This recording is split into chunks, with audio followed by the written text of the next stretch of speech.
খাবি কাম করে খাবি কাম করে খাবি ক কাম করে খামু তো খোল খোল ক কাম করে খামু বাসা বাড়িতে কাম করে খামু তো হ্যাঁ গার্মেন্টস চাকরি করবো ক করবি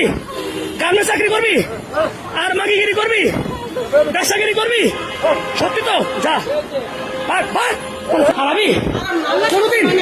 কোনদিন আবি এই কথা কবি না কথা কবি না হারাবি হ্যাঁ শ্যামলি তার দেখু হ্যাঁ কথা মুখ খোল মুখ খোল বাইর বাইর বাড়ি দিতাম না বাইরে না বাইর দৌড়তে বাইরস না কেন বাইর আবার বাড়িতে কামড়া দিয়ে খাবি গার্মেন্টসে কাম আছে না গার্মেন্টসে কাম করে খাবি ক আল্লাহর কসম খামু পোলা মায়ের কসম আর জীবনে এই কাজ করুম না তো খাবি